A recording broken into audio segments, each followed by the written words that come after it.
Hello, welcome back to my channel. My name's Megsy and today I'm going to be doing a different kind of video. This is going to be a bookshelf tour. I've seen a lot of videos where people go through their bookcases and talk about every single book one by one. And I have about, I think around 160 books, maybe 200. I'm honestly not sure. So I've showed my bookcase. I've had it in the background in several videos. I think I showed it in one of my earlier videos, which was the booktube newbie tag. But today I'm just going to go through my entire collection briefly, as brief as possible. So if you're interested, please stick around and we will get started. Alright, so this is the bookcase. This is all I have the ability to hold. Hi, beautiful, in my condo. So we will start actually at the very top. Please ignore all of the other stuff on here. These are two picture books about Hollywood. One is about George Hurrell, who was a famous photographer during the golden age of Hollywood, the 30s, 40s, and then I have the story of Hollywood. These date from when I was writing my novel about late 1940s Hollywood. I mean, I'm still interested in old Hollywood, but yeah, so those are the two picture, well, I do have other picture books, but have them on top of the bookcase because they are quite huge. And then we will get here to this first row. So everything is alphabetized by the author's last name, and I have fiction first, nonfiction towards the bottom, and then memoirs, personal essays are mixed in with the fiction. So the first author I have, two of her books, is Susan Applehawa. I have Against the Loveless World and Mornings in Janine. I also read her third book, The Blue Between Sky and Water. This was autographed by her when I went to, several years ago, Playgrounds for Palestine. Yeah, she's a pretty well-known Palestinian-American writer and activist. I have this book, Jasmine and Fire, by A Bittersweet Year in Beirut, by Selma Abdelnour. I realize I've talked about almost all of these last names are Arabic surnames. The Wrong End of the Telescope by Rabban Alameddine. Hope I'm saying that right.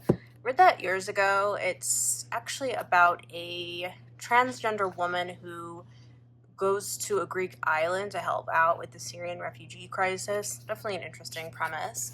The Occasional Version by Hanan al-Shaikh. I reviewed this book last year. It was very poorly rated on Goodreads. I don't know why. This is a translation. I thought it was fine.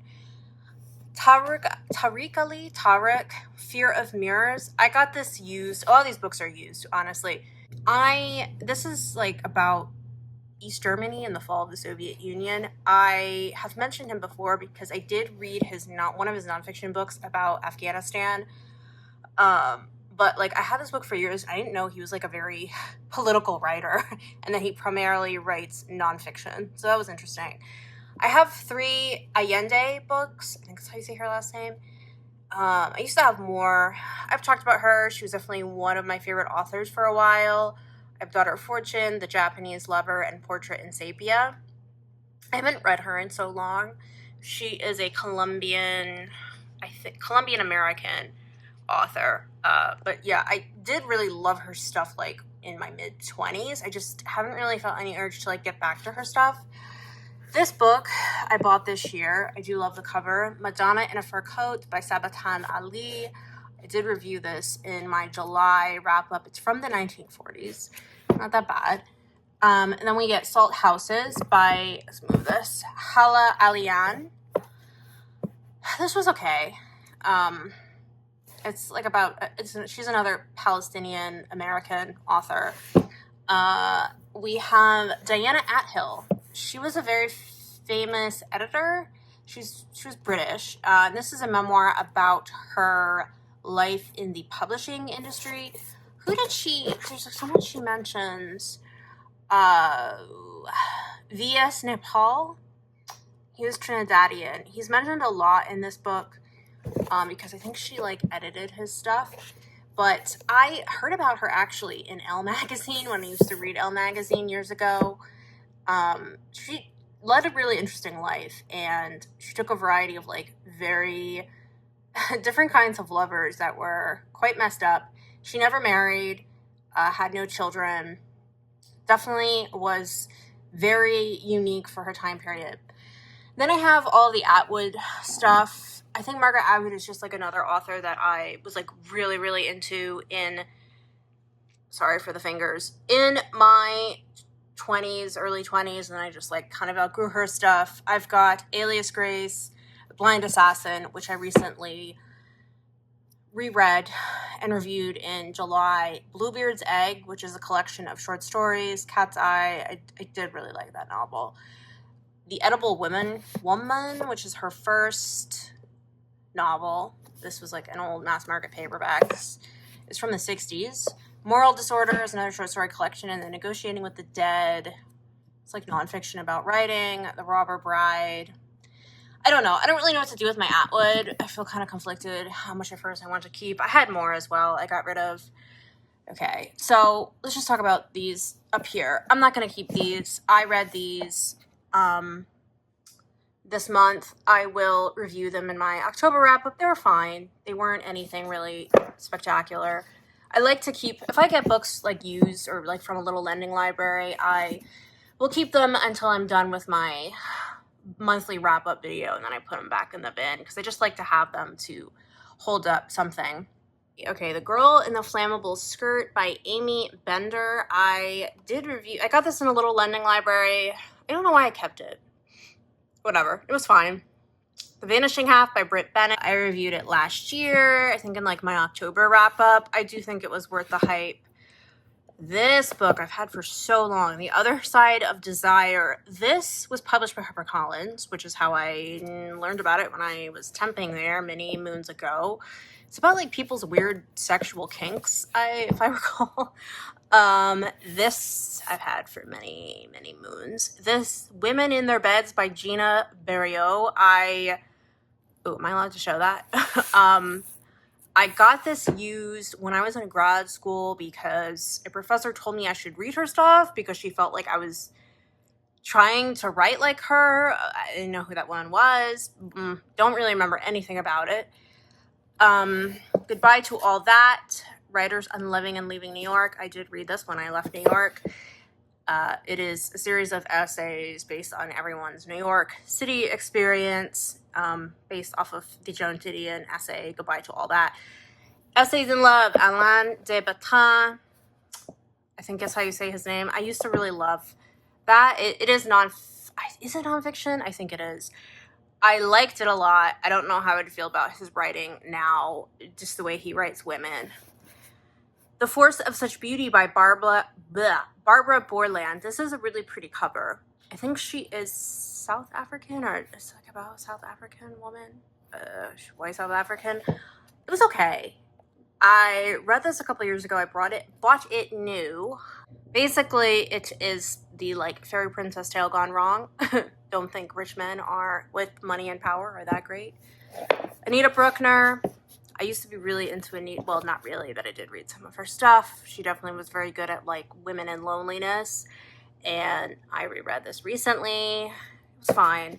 Definitely, it does have like a similar premise to White Lotus, but the writing and the characters and the atmosphere are very different. I felt like some of it was like very dated in the way we're talking about women, other women. All right, so these are when writing like a novel / it was a thesis that turned into a novel when I was in my like film noir era. I still love film noir, but like this kind of vibe. Mildred Pierce. Also, this was a movie with Joan Crawford.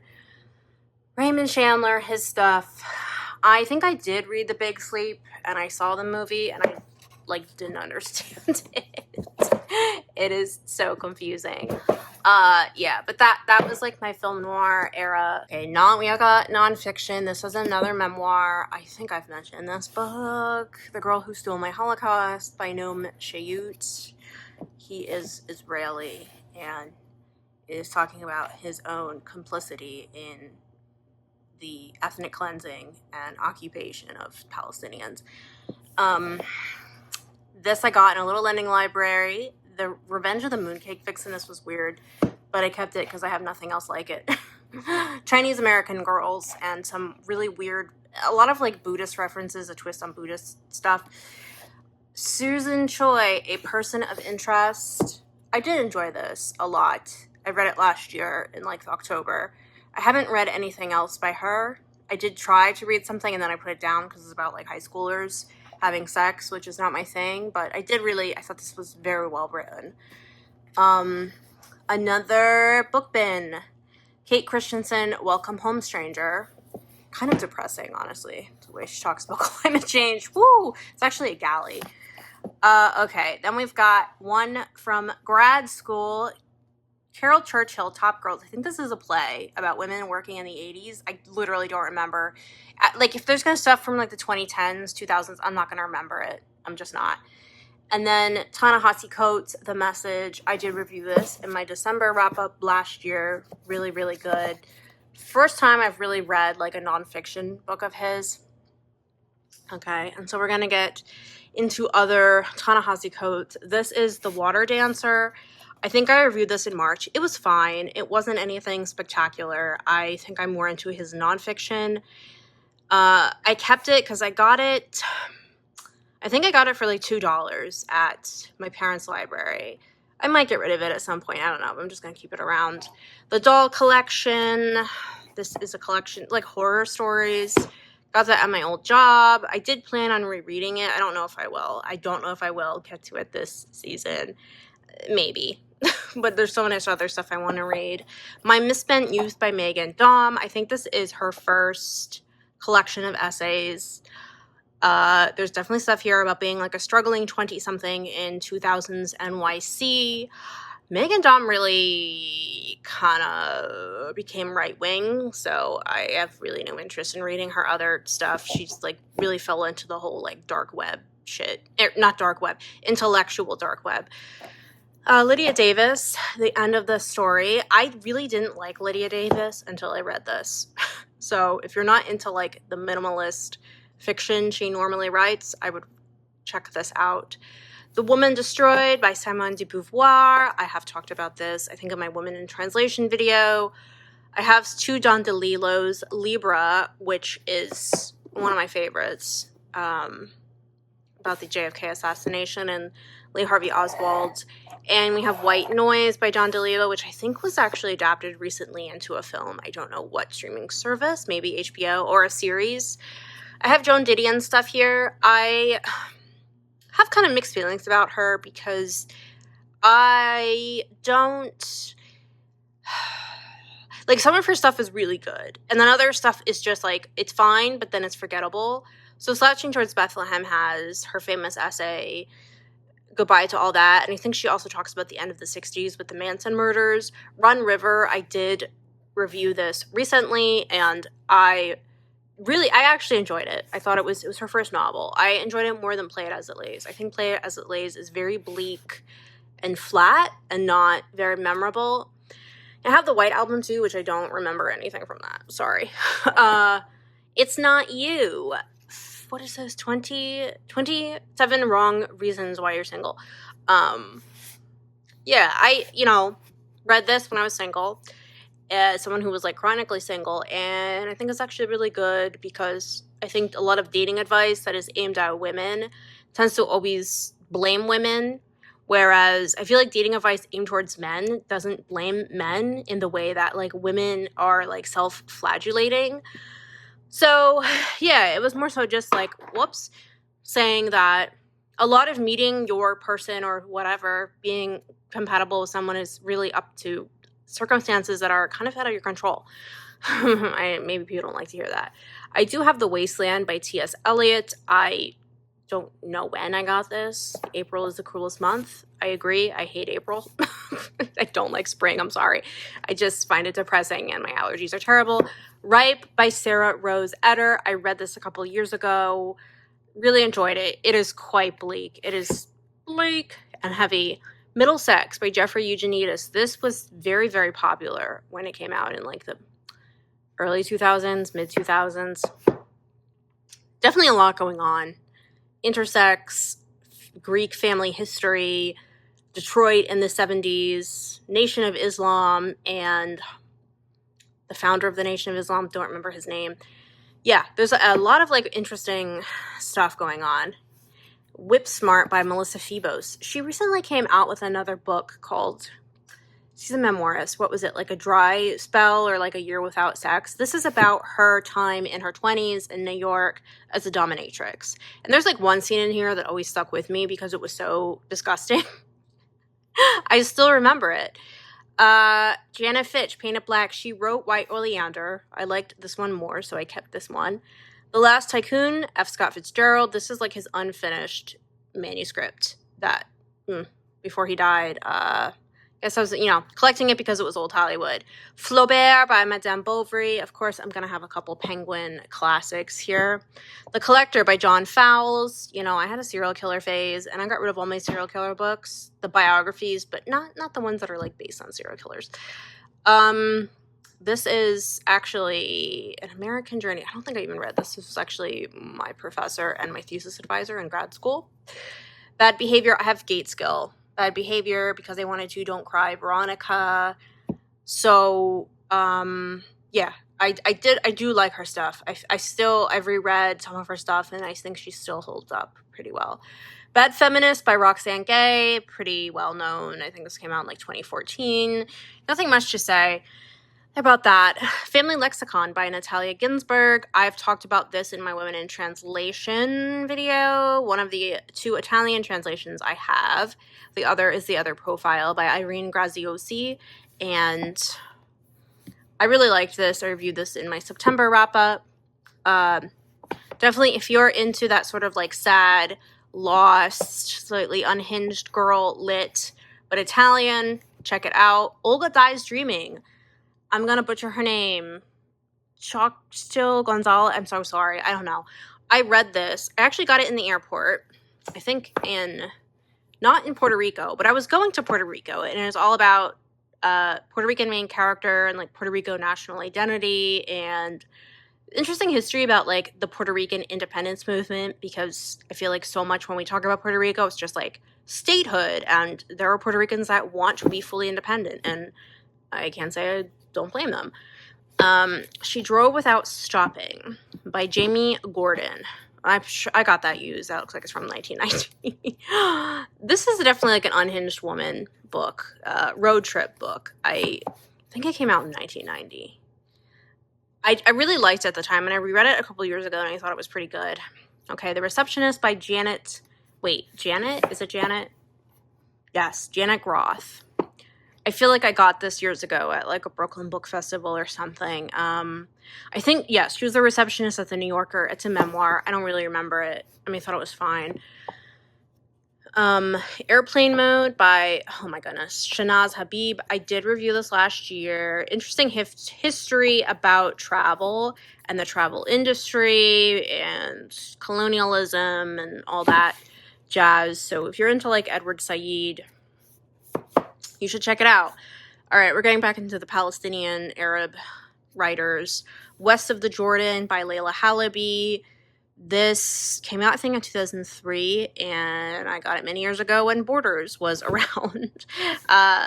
It was like one of the few, like nowadays, there's so much literature by Arab American writers, but I'm going to tell you, in the 2000s, there was like nothing. And that was one of the few things I could find and I picked up. I've got Isabella Hamad. I have talked about her work before. I do really love this book, Enter Ghost. Really, really great if you want to read more about Palestine and its history and the Palestinian struggle. I highly recommend this. And it's not too dark. It's just so intricately woven. And then there is The Parisian, which is basically everything set in Ottoman Palestine and then Mandatory Palestine. I didn't really like that one as much. It was okay. I think it dragged on a bit much. I've talked about this book, Notes on a Foreign Country by Susie Hansen, An American Abroad in a Post-American World. This was published in 2017, and I do think it's a memoir about an American woman that goes and lives in Turkey, and she talks a lot about U.S. involvement and interference in other countries, even in Europe. So yeah, I read this around the time it came out, and I do think it was really good at like introducing and shaping or introducing me to a different worldview, right? Dorothy B. Hughes, again, film noir in a lonely place. I don't really remember this that well. This was, I think, published in the 40s, but I still have a lot of film noir-ish stuff from that time period when I was writing my now abandoned novel. B as in Beirut. This was the first book I finished this year. It is a translation. It's about the Lebanese Civil War. Really cheery stuff.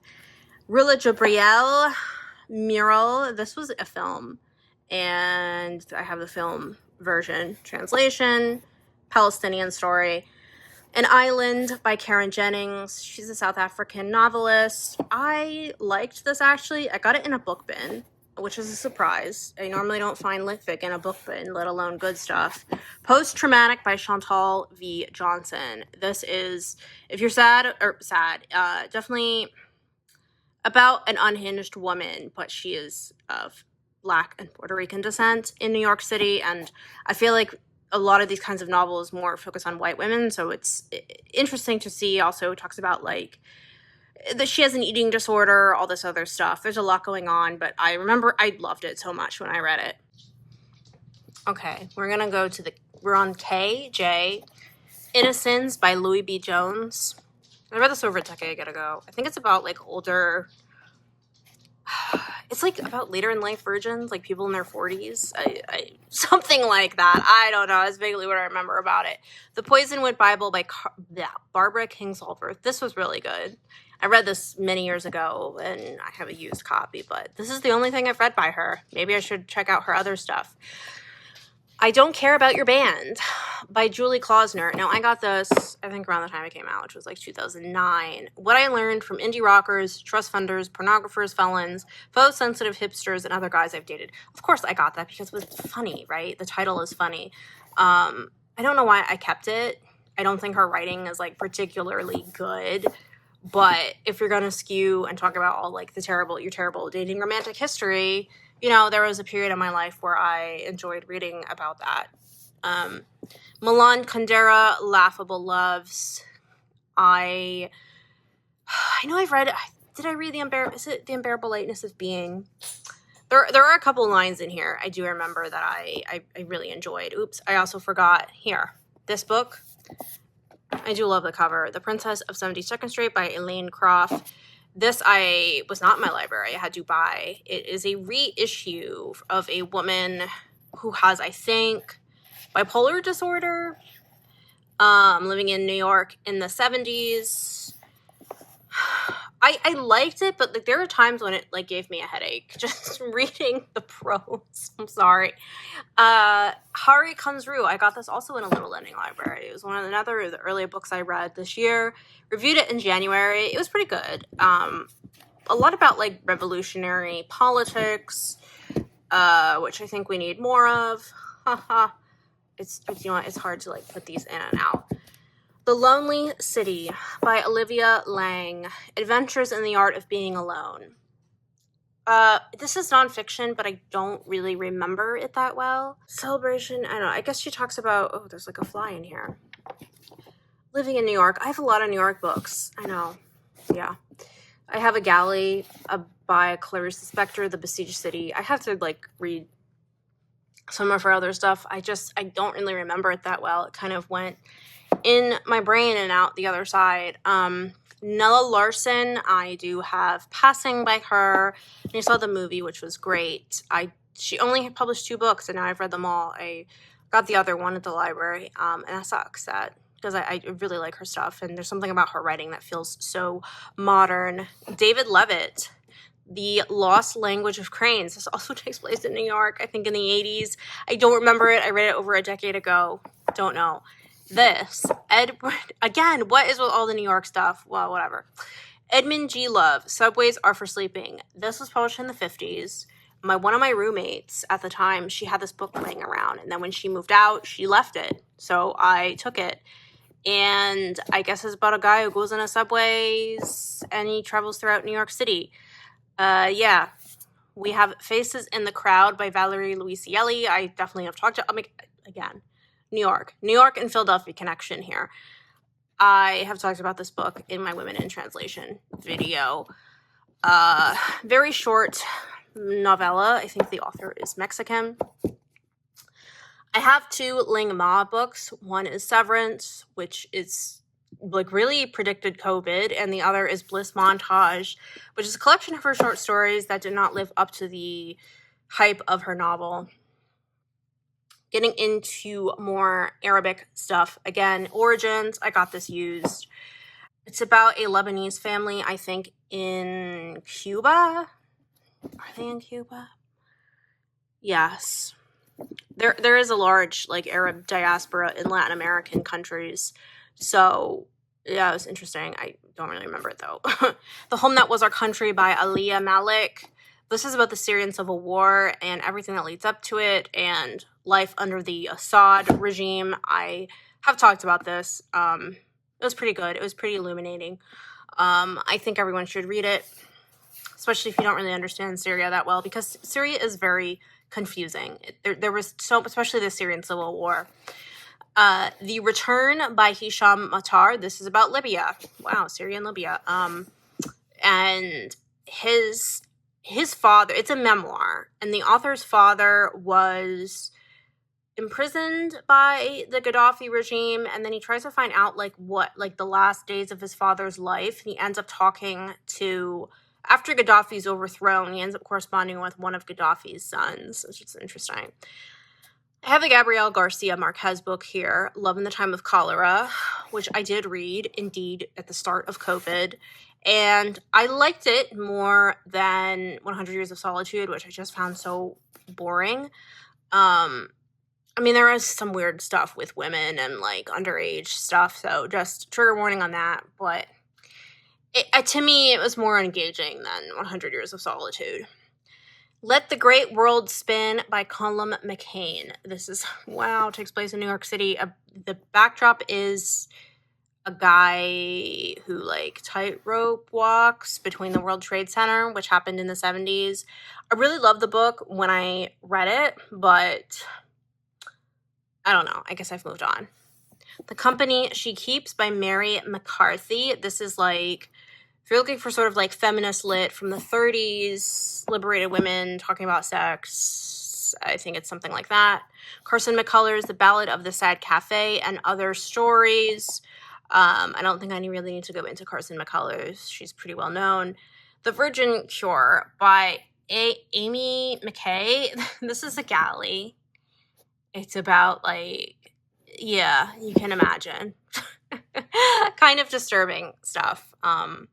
Like Upper East Side, or no, Lower East Side sweatshop girls in the 1800s. The Good Mother. Oh yeah, I have talked about this in books about, like, feminism and women behaving badly or not fitting gender roles. Genocide of the Mind, New Native American Writing. I think this was published in 2003. I should read more Native American authors, to be honest. I got this actually out west near an Indian reservation. I don't know where. But definitely wanted to read it. I have Ochesa Moshfegh. This is the only one of hers I own. Death in Her Hands, which was good. It wasn't her best, but it certainly wasn't her worst. Vanishing New York. How a Great City Lost Its Soul. I mean, this honestly could apply to so many other cities, though. The sterilization and kind of like the suburbanization of cities. So then I have Nabokov. I have 5 of his works: Despair, Glory, Invitation to a Beheading, Laughter in the Dark, and Lolita. I read a lot of these many years ago. I did reread Lolita, and I still enjoyed it. But yeah, I definitely had a big Nabokov phase. An even bigger phase I had was Joyce Carol Oates. I have talked about, I think, all of these books in, like, my most read authors thing, so I'll just quickly go through every single one. Beasts, which is a novella, Because It Is Bitter and Because It Is My Heart, Black Dahlia and White Rose, which is a short story collection. Blonde. This is so faded. This used to be hot pink. It used to be like this color. I don't know why it faded like that. Faithless, Tales of Transgression, short story collection. Foxfire. This was a movie in the 90s. The Gravedigger's Daughter. I Am No One You Know, short stories. I have I'll Take You There, Myra, A Life, and The Tattooed Girl, You Must Remember This. And then I do have an anthology that she edited that, yeah, I met her and got her to sign at the Brooklyn Book Festival. So that's pretty cool. Let's see, Butterfield 8 by John O'Hara. This was based in a movie with Elizabeth Taylor that came out in 1960, and I think she won her first Oscar for the movie. They're There by Tommy Orange, Native American literature. Like I said, I should read more of it. 1984 by George Orwell. I know that Orwell was a shithead as a person, but I do really like this novel. It is kind of unfortunate that conservatives love to misuse his words though. Ruth Ozeki, All Over Creation, and My Year of Meat. Remember this one more than this one. We've got The Bell Jar by Sylvia Plath. I also have a poetry thing of hers. I had more of her stuff, but I think I had Johnny Panic and the Bible of Dreams, but I got rid of it because it really was not good. Where by Kit Reed. I got this from my job. This is a weird, speculative fiction. I feel like I have to reread it. The Mother Garden by Robin Rahm. Is this about dementia? No. Okay, I was thinking of something else I used to have that was, they were placed next to each other. All right, then I did go through a Philip Roth phase, and these are the books of his that I still have, because some of them I just got rid of. I Married a Communist, Indignation, Operation Shylock, The Plot Against America, and When She Was Good. And if you want my thoughts on Roth's work, you can check out my Most Read Authors video. Birding by Rose Ruan. Like I said in my video, I reviewed this September. I do love the cover. It was definitely really weird. The characters were weird. The setting was weird. The writing was very British in some sense, and I was just kind of, okay. But, I enjoyed it overall. Please Stop Trying to Leave Me. I read this last year. Definitely unhinged woman telling her life story, a series of short stories she's read, and relating them to her therapist. Blueberries by Elena Savage. This is nonfiction, collection of essays. I got this in a little lending library. Shocker. It was pretty good. The End of All Things by John Scalzi. You're probably like, why do you have this in your collection? You don't read sci-fi. The reason is because I not only got this at my job, but he put me in the acknowledgments. Well, he just put the entire department, the team, in the acknowledgments. So my name is listed. I thought that was pretty cool, as is my boss at the time. Discontent, speaking of bosses, by Beatriz Serrano. This is anti-work, mad woman novel. Reviewed this in September. Really enjoyed it. It's like a novella. What is a Dog by Chloe Shaw. That's a dog. And that's a dog. If you're a dog lover, you will love this book. It did make me cry, though. It is upsetting talking about losing a pet. Adonia Shibli, We Are All Equally Far from Love. She's mainly a novella writer, also Palestinian. Didn't care for this one as much as Minor Detail. I actually wish I got Minor Detail, but I can find it at my local, any Barnes & Noble, really, or bookshop. This I got used, The Electric Hotel. It's cat falling. Old Hollywood in the 20s. Thomas Edison. Reviewed it last year, I think in my August wrap-up. Jacqueline Suzanne. Used to be a big fan of her stuff when I was a teenager. But this is the only book of hers I've kept. And I did reread this, and it did hit different rereading it in my early mid-30s versus reading it as a teen. Three Women by Lisa Taddeo. This is nonfiction. I haven't read any of her fiction. Follows three women's lives, their sex lives, basically, in America. And what do women want, and female desire, and all that. Scattered All Over the Earth by Yoko Tawada. I did review this, I think, in May. my May video. It was alright. I enjoyed it up until the end, and then I got kind of tired of it. Kind of like deals with like climate change. A Gentleman in Moscow. More towels. More towels. I was fine. Tone was a little cutesy for the Soviet Union, I thought, in my taste. The Girls in 3B. I think I got this at the Brooklyn Book Festival. It's like a female, like feminist press or something. Yeah. What is this? The Love Affairs of Nathaniel P. by Adele Waldman. I reread this. Definitely like a send up of like the literary sort of feminist, if you could say that, man, hipster, making fun of them, all that. David Foster Wallace, Brief Interviews with Hideous Men. This is the only thing of his I have and that I have read. I don't really want to read Infinite Jest. No, this is fine. That's as much as I think I'll do David Foster Wallace. This I talked about recently. Twisted Daughters, or Troubled Daughters, Twisted Wives. Stories from the Trailblazers of Domestic Suspense. I also may have gotten to the Brooklyn Book Festival many years ago. I might have to reread it because I've had it for so long. And see if I want to move it out or keep it. Nathaniel West, The Day of the Locust, and Miss Lonely Hearts, 2 stories in one. The Day of the Locust is... I heard about it because it was referenced. A review of it was referenced. It was referenced in a blurb for Blonde, and so that's why I got it. But definitely a terrifying portrait of Hollywood in the 1930s, kind of Lynchian, you could say. Virginia Woolf, A Room of One's Own. I had Orlando by her, which I did not really care for, but this is, of course, a classic. Another classic, I have Black Boy, which I got a couple years ago in a little lending library. I actually enjoyed it. Especially the part where he moves, I don't know where he moves, like Chicago or New York, and then he like starts hanging out with these communists, and just the way leftist infighting, the way he describes it is very, I think, astute. Why I Am Not a Feminist by Jessa Crispin, A Feminist Manifesto.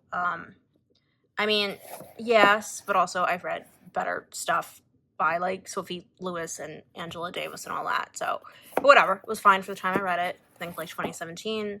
Separate and Dominate, Feminism and Racism After the War on Terror. So anyway, now I just want to say, so that was all my fiction. So now we are getting into the nonfiction. I've separated it by topics. So this is my feminism books. Angela Davis, Women, Culture, Politics. It was fine. I wish I owned Women, Race, and Class, but I read it at the library. So I kind of wish I could trade, but I bought this because it wasn't at my library. The Birth of the Pill, How 4 Crusaders Reinvented Sex and Launched a Revolution. Oh, I read this so long ago, I don't really remember it, but yeah, I mean, it's interesting, the backstory.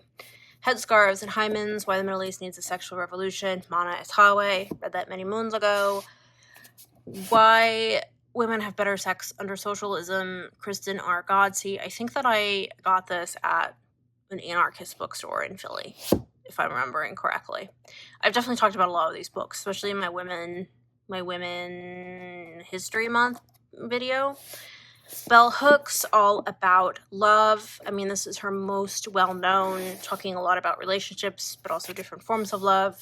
Free Women, Free Men, Sex, Gender, Feminism, Camille Paglia. I don't know if I consider Camille Paglia a feminist. She's more like libertarian, I guess. I don't know. I mean, she has interesting things to say, but she also can be a kind of a troll. I think she's better at art criticism. Is Biology Women's Destiny? You know, I got this Brooklyn Book Festival again? I don't know. I don't think I ever read this. The Beauty Myth, Naomi Wolf, not to be confused with Naomi Klein. I mean, pretty standard 90s liberal feminism, but at least she wasn't saying plastic surgery is empowering, because I feel like you hear that nowadays. Manufacturing Consent. Okay, this is like the first book, well, other than this tiny pamphlet, I think I have not read in full. It was dry. I mean, I love Noam Chomsky, but that was dry. Power Systems, this is, yeah, I think this is more like a series of interviews. Okay, so after we get feminism, then we get into political science, anti-capitalism stuff. I also have Profit Over People by Chomsky. I remember like carrying this book and walking around in the city, and some guy saw me holding the book and he laughed at me and was like, Chomsky, ha ha ha ha. I was like, okay, whatever, dude. Capitalist Realism, Is There No Alternative by Mark Fisher. I mean, that is a classic, but that was dense to get through. And then I have kind of like random Middle East stuff in this section. Lebanon, Libya, which is more about Gaddafi. One Day, Everyone Will Have Always Been Against This, Gaza Genocide, Enclosure, Palestinian Landscapes, and Historical Mirror. I have not read this. This is another book I have not read at all. I got it at my last job. It was in the book section. I think I just didn't read it because I felt like it would just make me upset and angry. But I did read, well, this was upsetting, but this, which is really good. I saw it, oh, where did I get this? Oh, Bethany Bookstore in Delaware, which is like kind of unusual. The last Middle Eastern thing is the Edward Said Reader. This is used. Really good. Really introduced me to this collection of his writing, like an anthology of his stuff. Now we're going to get into old Hollywood. So I have a lot of stuff on old Hollywood actresses. Linda Darnell, Betty Davis. This is more of like conversations with her. Ava Gardner, Love Is Nothing. Judy Garland, Rita Hayworth. Not really a biography. Well, kind of a biography. It's more an analysis of her films and dance and what was written about her. Lion of Hollywood. I have not read this. I don't know. I might get rid of it. I've tried to read it twice and I just couldn't get into it. It's about Louis B. Mayer as the head of MGM. The Many Lives of Marilyn Monroe. This is, again, like an analysis, primarily of like all the writing about Marilyn. The Star Machine, about the whole studio system. All the Available Light. This is another Marilyn book. I didn't even like Marilyn that much, but I do find her life interesting. And then Rita Moreno. This is actually a memoir, I think, about her. And then music. So it's like all like alt rock stuff. The Jesus and Mary Chain. Yes, Morrissey, Nirvana, massive book, came out like I think 2006. Girls, Viva Rock Divas. We've got Courtney Love on the cover. She's a Rebel, The History of Women in Rock and Roll. I've got more. Okay, these are like coffee table books, but they do fit actually in here, unlike the Hollywood ones. Dirty Blonde, The Diaries of Courtney Love. Yes, I had a whole phase. Well, it's like my entire adolescence and early 20s. Marilyn Monroe, biography about her. This is Audrey Hepburn, life, photographs. Another Audrey sort of biography. Morocco. My mom's friend gave this to me when I visited Morocco. It was quite old, but kept it. And then we're getting into just like more miscellaneous stuff. What was the hipster? A sociological investigation. So yeah, this is like sociological, political, historical biographies. Some biographies here. I've got 3 on Plath, Mad Girl's Love Song, Pain, Party's Work, and The Death and Life of Sylvia Plath. Why is Ted Hughes front and center? That makes no sense. Janice Dickinson, No Lifeguard on Duty. I've had this since high school. It honestly is quite disturbing. I think a lot of people from my generation know her as really bitchy judge on America's Next Top Model. Then we got Ike and Dick, Portrait of a Strange Marriage. Why do I have this? I don't know. I guess it was just interesting to read about Nixon and Eisenhower in there. And to read about Republicans in the 50s. The Devil's Chessboard, Ellen Dulles, the CIA, and the Rise of America's Secret Government. I've talked about this. The CIA is evil. Hitler's Charisma, Leading Millions into the Abyss. I don't think I fully read all this. Interesting to see how like evil people rise to power, because it's not something that usually just happens in one like day. And then the rest of this is primarily poetry. I had to read poetry in grad school. So I have like Diane Ackerman. I have Kim Adonisio. I think this is autographed. Split by Kathy Lynch, who was a former coworker of mine. I got Lana Del Rey's poetry, which is not as good as her music. Sorry. Eric Erlandson. He was the guitarist from Hole, and I did meet him, actually, at,